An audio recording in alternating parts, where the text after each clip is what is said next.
Shalom. This week's Sedra is Sedra Tzav. Relationships are hard to explain, especially how relationships form. Irrespective of the type of relationship, whether a business partnership, a marriage, or a student-teacher relationship, the process of forming a relationship is elusive and difficult to explain. The most valuable of relationships are so difficult to explain that it is impossible to map them out. In our Sedra, the coronation of the Kohanim as the tribe set aside to serve God is described. And Moshe brought Aaron and his sons forward and bathed them in water. And he placed the tunic upon Aaron, girded him with the sash, clothed him with the robe, placed an ephod upon him, girded him with the band of the ephod, and adorned him with it. With the act of dressing the Kohanim, Moshe began a process described by the Rambam. And these are his words. The Kohanim were set aside from the Levium as a whole to perform the service. It is a positive commandment to distinguish the Kohanim, to sanctify them, and prepare them for the sacrifices. It is curious that the coronation of the Kohanim was done by dressing them. In every Jewish wedding, there are two parts to the wedding, the Kiddushin and the Nisuin. The first part of the wedding is what sanctifies the bride exclusively for the groom.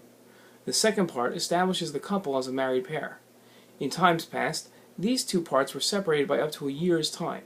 Today, they are both done under the chuppah. Kiddushin is when the groom offers his bride the ring, and the bride accepts. Nisuin is when they both do something, standing on the chuppah, being alone together, or entering their home, that is an act done exclusively by a married couple. Interestingly enough, some of our early scholars felt that the bedeked, the husband putting the veil down on his bride's face, is an act of intimacy reserved for a husband and wife. Helping one's wife get dressed is an act of intimacy that begins Nisuin, establishing the bride and groom as husband and wife. In much the same way that a husband and wife are joined together by an act that is exclusive to a husband and wife, the act of a groom dressing the bride, Moshe sanctifies the Kohanim in the same way, by dressing them. This act sanctified the Kohanim as servants of God. For any partnership, enterprise, or relationship to succeed, there must be an act exclusive to the new endeavor that starts and establishes it. In many dual curriculum schools, those that offer general and Torah studies, the general studies staff is often perplexed by the unique approach of the Torah staff. The Torah study staff goal of not only imparting information, but of developing a relationship with their students is foreign to them. What the Torah teachers understand is that Torah study is different than all other areas of study.